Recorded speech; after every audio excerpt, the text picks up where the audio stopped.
Do you know that Trump and Hillary just agreed on something, and they don't agree on anything? We just talked about, say one nice thing about your opponent. Trump said that Hillary, works hard and she's got no quit. And Hillary said that Trump raised good kids. That's great. That they haven't agreed since 2016, since that debate, since the election. But they just agreed on something that in the present day, you'd be like, whoa, didn't see that one coming. And they agreed on what's going on in Israel and Gaza and these campus protests. Pretty interesting. Now, where are we going with this? Food for thought. Here's what Trump had to say at a recent rally about standing with Israel and supporting Israel's right to win, quote unquote, its war on terror, despite everything that's going on there. And there's a lot of allegations and stories and right and wrong. Hamas is a terrorist organization, okay? Identified by the United States, Canada, the EU, and like-minded countries, democracies, liberal democracies, as a terrorist organization funded by Iran, the great Satan that is known as the Islamic Republic of Iran, that is sows more chaos than any country in the world, arguably. Iran. Here's what Trump had to say with a red Make America Great Again hat at a Trump rally. Go ahead.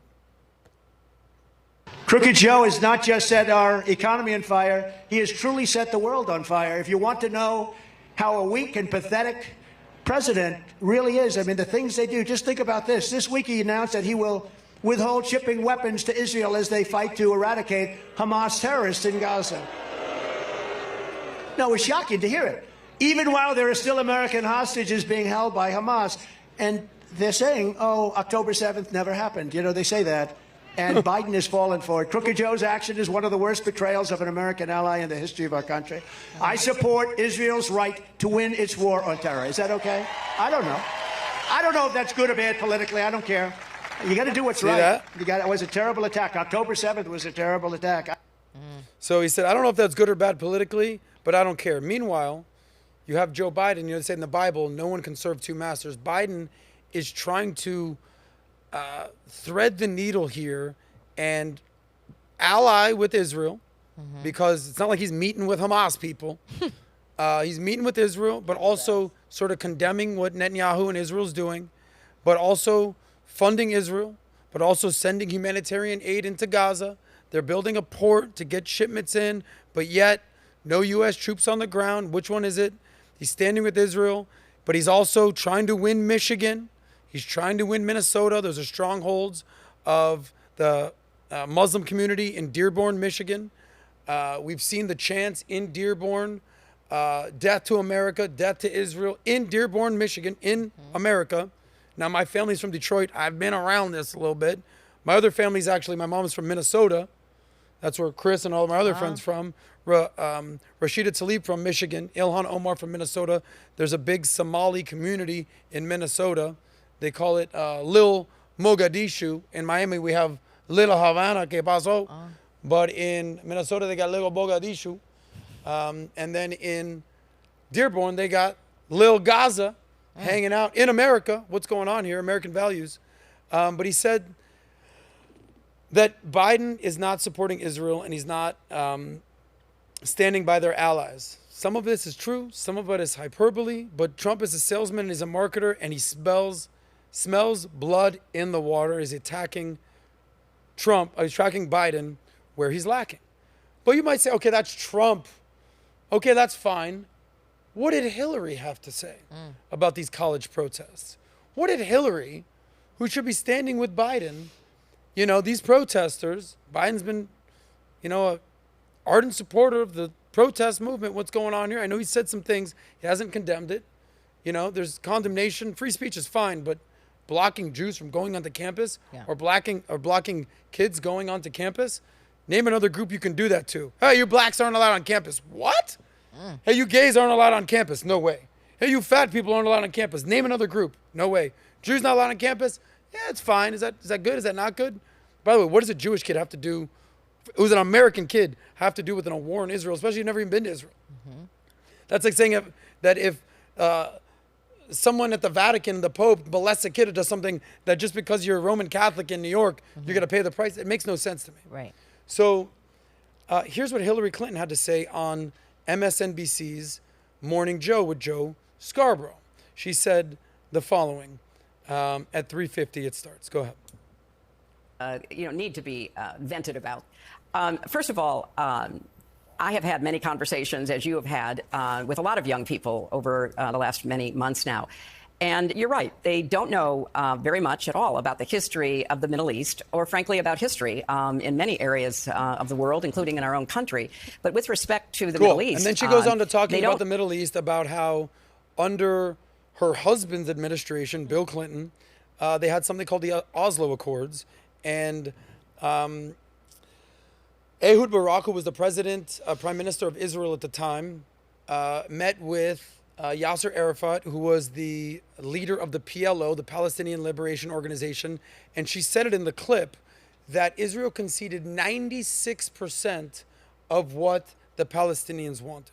96% of the territory they wanted. They said, look, we'll make a deal. Let's make a deal. Now, if you're trying to sell your home for $1 million, right? But you get $960,000 or zero. Oh. What are you taking? Taking the 9. You're taking the 960. Yeah. So Israel said, listen, we're going to take 40 grand back, 4%, right? But we'll give you 960 grand for the house, 96% of you want. He shook their hand in D.C. He went back to the territory of Palestine. They said, absolutely not. We want 100% of the territory, no deal. Then there was a war that started following that. So she said, you have to understand here, from the river to the sea, Palestine will be free, meaning they want all of it, meaning they want all the territory. So that's who you're negotiating with. So she's basically saying they don't know the history of what's going on there. Her husband was the president that tried to broker a peace deal between Israel and the Palestinians. And she said, quote unquote, if they would have done it, we would have peace today, but he messed up. Talking about Yasser Arafat, the leader of the PLO. Now, much like poker, just to use an analogy, if someone said, I'll give you $1 million to your house, listen, the best I can do is 960. I'll walk. Then you go back a few years ago, hey, I want $1 million for the house. Here's what I'm willing to give you. $500,000. Oh. Well, what do you mean? You gave me 960. Yeah, too bad. Yeah. $500,000. Chance. What do you say at that point? No, I still want my $1 million. Yeah. Too bad. $500,000. At this point right now, if the Palestinians went back to the Israelis and said, we want our $1 million, they're like, here's 10 grand, bro. Yeah. Take it or leave it. Yeah. No, we want the $1 million. Too late. Then get out of here. Yeah. So there's no bargaining chips. They have no power. They lost all their power in the negotiation. So that's what's going on here. So Hillary Clinton had some choice words for the young protesters, which we'll talk about. Before I show some of these clips with Greta Thunberg and some of these things, Amy, make some sense of what's going on. I'm not saying you to pick a side, but the protesters, we just did the debate with Rudy Rockman, the IDF soldier, and Aaron, our friend, sort of the progressive leftist, and I had them say nice things at the end. What was something that you learned in that debate? What's something that maybe, I didn't realize that's what's going on there? I just really enjoyed hearing from Rudy's perspective, to be honest, because I think that he approached what is a delicate situation from a very kind of humble perspective. So I think that reached a lot of people, probably far more than what this divisive topic would usually accomplish when, reaching people. When it comes to these college campus protests, debates, everything that's going on there, I think the unfortunate part is that many of these people don't really know why they're fighting.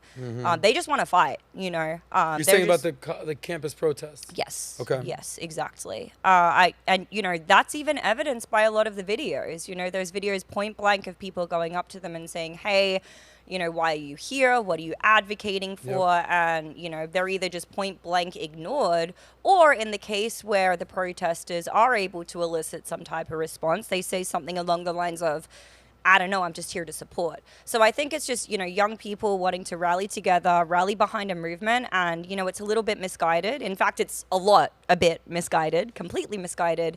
And I think that they're missing the mark in a lot of ways. Yeah, and at the crux of it is thinking that this critical race theory. We've heard about this. So these buzzwords: critical race theory, and intersectionality, and decolonialization, and the oppressor and the oppressed, and the white man and the victim. What's interesting about Rudy is that his family is from Morocco, and that he's what is known as Sephardic Jewish. So people say, oh, the white Jews are taking over. He's a brown dude. So half of Israel is actually brown people that look like Nat, right, with that good tan, and half of Jews look kind of like me. Oh. It's a white dude. We out here. We like the way but boys. That's because there's something called Ashkenazi Jews who basically, after they were expelled from Judea, ended up in Europe. And, white people are kind of in Europe over thousands of years. And then the darker people, the Sephardim, ended up in Northern Africa. Egypt, Morocco, Ethiopia. And then the further south you go in Africa, they say, once you go black, you're going to go back. Right. Rudy's actually doing a documentary on the lost tribes of Israel, and a lot of them are in Nigeria, in Zambia, because people get the Middle East is just north of Africa. So very interesting. But emotions run high. A lot of people don't know what the hell they're doing. One of the people, the poster child for just yelling about things but not having any data, clue, or anything that's going on is someone named Greta Thunberg. Oh, yeah. We've seen her, little old Hansel and Gretel. She's been talking about global warming and we're ruining the earth, but she's not like she's studied this. It's not like she knows anything about this. She's a climate activist. She went down, if you can scroll down, and she was protesting on behalf of the Palestine will be free. There she is wearing the scarf, the kafifi, doing her thing. Do you think she knows about what's going on in the Middle East? Keep scrolling down.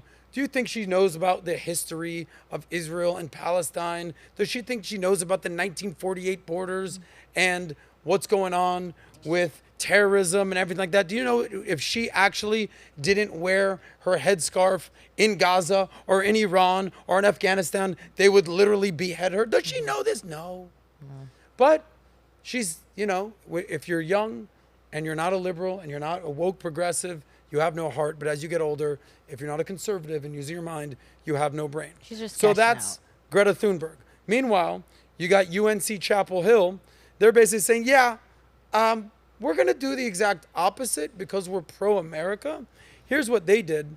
UNC Chapel Hill board votes to dismantle DEI programs and use the funds on campus police to help campus police quell a lot of these anti-Israel protests on campus. Nice. So there's also videos of the Queers for Palestine group blocking the entrance to Disney World. And I would argue that they're doing more to hurt their cause than to help their cause. If we have this video, we can show this, and then we'll wrap up. So here's the video in 1.5 speed of them blocking Disney World, where families try to have a good time. Go ahead, play this. Free Palestine! We'll read it. No, well, I know. Free Palestine! Free Palestine!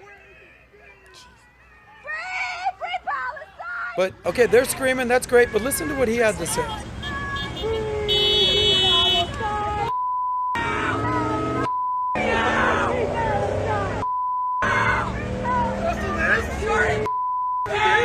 You actually are losing people. You are losing people to your cause because of this.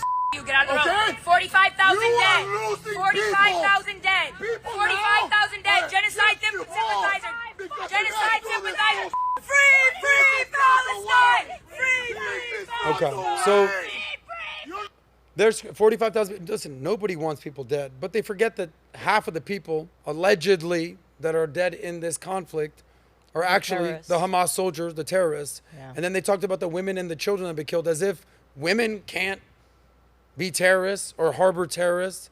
They also count, nobody wants to see dead babies, but they're also counting 17-year-olds and 16-year-olds as children, as if we saw when they, in Australia, when the 16-year-old kid shouted Allah Akbar and tried to kill Bishop Marimar, he was 16. Should he not be tried as an adult for trying to commit murder? But we talked about what Trump had to say. We talked about what Hillary had to say. We talked about what Biden's doing. And here's where I think Biden is missing the mark. On Bill Maher, who we talked about on the show earlier, he said Gen Z's most important issues. You would think this is number one. This is number one. Gen Z's most important issue is inflation. Number 2 is healthcare. Number 3 is housing. Number 4 is gun violence. Number 5 is jobs. Number 6 is corruption. Number 7 is protecting democracy. Do you have the rest of the list? Here's the rest of the list. 11, crime. 12, climate change. 13, taxes. 14, free speech. 15, Israel-Palestine at 34%. The bottom, student loan debt, not a big deal because they're in college, a lot of them, so they understand what's going on here. So this isn't a big issue, but the media is making this the number one issue amongst all Gen Z college kids. So how big of an issue is this? So I'll leave you with this. You know, they say a picture says 1,000 words. Let me show you what the visual capitalists did, and when they talked about the conflicts that are going around the world. Some of the questions that I asked Aaron, or some of the questions that I've seen trending is, okay, you're calling for free Palestine. Great. Why? Because you're anti-war. I get it. Nobody wants war. Real quick, what other anti-war protests have you gone to? What other anti-war stances have you taken? What else? What other wars are you against? Oh, is this the only one? Interesting. Because there's a lot of wars and conflicts going on all around the world. Do you have that image from the visual capitalist? Punch in a little bit or punch out if you can. Here are all the wars. Go to the top. So here are territorial disputes. Russia, Ukraine, ever heard of it? The Karabakh, that's Armenia and Azerbaijan. There's the Kurds and the Turks. There's Israel and Palestine. Keep scrolling down. There's a civil war in Afghanistan after we left. There's a Syrian civil war. There's instability in Iraq after we left. There's a Yemen civil war. That's the Houthis that have killed people in hundreds of thousands. Libyan civil war. Millions of people have been killed in Sudan. Millions. So you're anti-war. What's going on? I thought you were anti-war. Why aren't you advocating for freedom and peace in Sudan? By the way, it's not just in the Middle East. It's all over Northern Africa. It's in Mali. But even on our side of the world, if you're like, okay, even Sudan, everything that's going on there, horrible. See if there's another side of the globe over there. In Mexico right now, there's gang warfare like crazy. Mexico is actually one of the unsafest places to be. Venezuela is the least safe, most corrupt country in the Western Hemisphere. Not a peep. Nothing's going on here. Dozens of political dissidents were killed in Mexico yesterday because they don't agree with the government. Killed. But why are the campus protests about this one war? It makes me wonder. So that's what's going on. So do I think these kids' hearts are in the right places? Yes. But have they been infected by the woke mind virus? Absolutely yes. And we'll leave it there. Whoa, whoa, whoa. If you like that one, click right here to watch the full SOSCAST. And don't forget to subscribe to the channel.